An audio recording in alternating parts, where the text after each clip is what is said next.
और वहाँ पे रेलवे स्टेशन पे मौत हुई है और वहाँ डूब के जो मौत हुई है वो काउंटलेस है। इतनी बड़ी अव्यवस्था हम लोगों ने जीवन में नहीं देखा। आस्था का विषय को किस तरीके से मार्केटिंग किया गया और उसके कितने दुष्परिणाम निकल कर आए, इस बात से कोई इनकार नहीं कर सकता।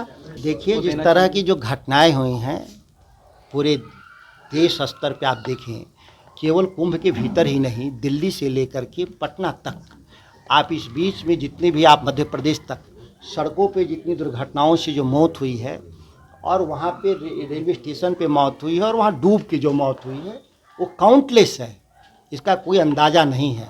इतनी बड़ी अव्यवस्था हम लोगों ने जीवन में नहीं देखा। आस्था का विषय को किस तरीके से मार्केटिंग किया गया और उसके कितने दुष्परिणाम निकल कर आए, इस बात से कोई इनकार नहीं कर सकता। ममता जी ने जो बयान दिया है उसके संदर्भ स्पष्ट वही कर पाएंगी, लेकिन दुर्व्यवस्था और मौत को स्वीकार नहीं किया जा सकता। सुधाकर जी, लेकिन आस्था के विषय को काउंटलेस कहा, जो घटनाएं हुई संख्या छुपाई गई सरकार की तरफ से, जो घटनाएं में पार्लियामेंट के भीतर हम लोगों ने जवाब मांगा कि आप संख्या तो बता दें कितनी मौतें हुई हैं। आज तक पार्लियामेंट के भीतर प्रधानमंत्री के भी वक्तव्य आए और सरकार की तरफ से कई वक्तव्य आए, उसमें कोई जिक्र नहीं। लेकिन आस्था के विषय को फालतू कहना भी तो सही नहीं है। लालू यादव ने जो कहा, महाकुंभ को फालतू बताया, व्यवस्था को फालतू कहा। देखिए, थोड़ा सा टंग स्लिप था। किसी भी धार्मिक आस्थाओं से हम अलग नहीं, लेकिन जो अव्यवस्था था उस पर हम आंख मूंद लें एक राजनीतिक दल के तौर पे और नेता के तौर पे, यह भी एक दुखद विषय है। अगर अव्यवस्थाएं हैं तो शंकराचार्यों तक ने इस बात को कहा, ऐसा नहीं कि केवल लालू प्रसाद जी ने कहा, इस देश में सैकड़ों लोगों ने कहा अव्यवस्था स्वीकार नहीं है।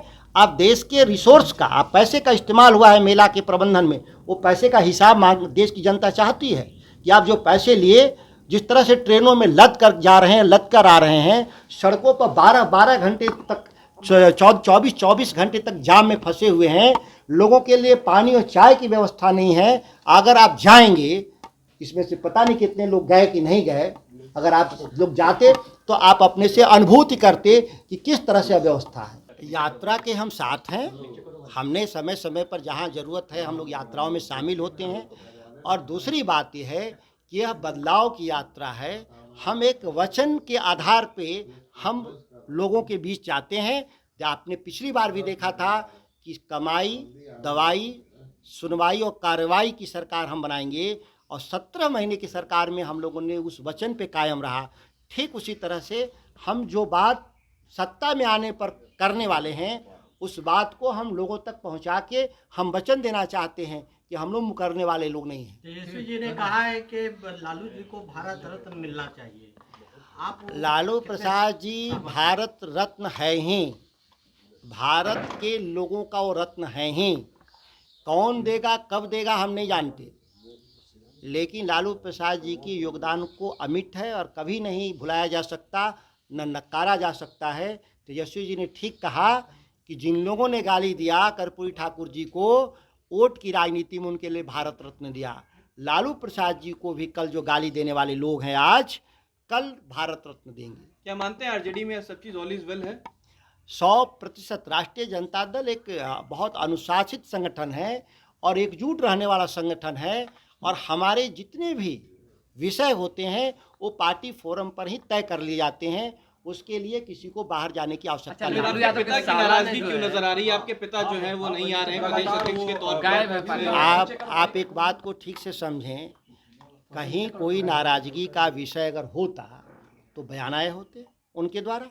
जब उनके कोई बयान नहीं है तो इसमें सफाई देने का क्या औचित्य है? चुप बैठना उचित नहीं था ना। कहीं कोई चुप होना नहीं होना शारीरिक स्वस्थता और स्वस्थता पर भी निर्भर करता है। एक उम्र के जिस पड़ाव पर हैं, जहाँ शारीरिक अस्वस्थताएं भी एक महत्वपूर्ण कारण बन जाती है, लेकिन पार्टी के साथ हैं और पार्टी के कार्यक्रमों से उनके, मैंने कहा ना कि शारीरिक स्वस्थता अस्वस्थता भी एक विषय है। और कई बार ये बात सवाल आप लोगों ने सीधे उनसे पूछा है उन्होंने कहा है कि पार्टी को चलाने के लिए कोई ज़रूरी नहीं कि हमेशा कार्यालय में ही दिखाई दें, कार्यालय नहीं भी आकर के पार्टी चलाई जा सकती है। कहा जा रहा है इस्तीफा दे दिए वो प्रदेश अध्यक्ष के पद से। ऐसा इस्तीफा दे दिए क्या? ऐसा कोई बात घटना मेरी जानकारी में नहीं है, और कोई इस तरह की बात अगर जो आपने कहा जो उसके बारे में राष्ट्रीय अध्यक्ष जी अधिकृत तौर पे बता सकते हैं कि कोई नई बात हुई होगी। मेरी जानकारी में ऐसा कोई बात नहीं। हम लोग इस मामले में बहुत स्पष्ट राय है, महागठबंधन में सब लोग मिल करके लड़ेंगे, एक साथ लड़ेंगे, संख्या महत्वपूर्ण नहीं है। हम 243 लड़ेंगे, 243 जीतने के लिए हम नीति बनाएंगे, इसमें कहीं कोई संख्या का सवाल नहीं है। जो भी राजनीतिक दल अगर कोई बयान दिए हों तो मिल बैठकर उसका रास्ता अच्छा, निकालेंगे। सुभाष यादव ने जो बयान दिया लालू यादव को लेकर, कितना मतलब गंभीर आरोप है ये। आप मीडिया के लोग हैं, लगता है नई पीढ़ी के, पुराने पीढ़ी के लोग होते तो आप लोग उनसे पूछते तो बताते कि सुभाष यादव किस चीज़ के प्रतीक थे बिहार में। अगर हमारी कहीं कमजोरी अगर थी तो सुभाष यादव जैसे लोगों के चलते बदनामी हुई थी, और वो बदनाम लोग जो हम लोग को बदनाम किए राष्ट्रीय जनता दल को, वो सभी बदनाम लोग या तो जनता दल यू में है, या भाजपा में है, या लोजपा में है, या उस तरह के दल जो एनडीए की तरफ आज दिखाई दे रहे हैं। वो कहते थे लालू यादव के कहने पर काम करते थे। उनके किसी बयान का आज के दिन क्या अर्थ निकल रहा है? यह बयान तो उस दिन भी दे सकते थे सुभाष जी जिस दिन लालू जी के साथ थे, और पूरा बिहार जानता है उनके बारे में, उनके स्वभाव के बारे में और उनके कैरेक्टर के बारे में। चंद चीज़ों के लिए बिक जाना, ये भारतीय जनता पार्टी के जो ईडी वाला जो वॉशिंग मशीन है उसमें जाने के बाद सबके बयान बदल जाते हैं। तो ये सुभाष यादव का कोई बयान में अतिशयोक्ति नहीं है। वो ईडी और सीबीआई कहीं खोज रही होगी तो उनके बयान इस तरह के आ रहे हैं। यहाँ तो जो साथ में रहने वाले हैं विजय सिन्हा और सम्राट चौधरी का दिल्ली से लीक करा रहा है। इन लोग की हैसियत है बिहार में नेताओं का, एनडीए का, कि वो दिल्ली की बात को नकार दे।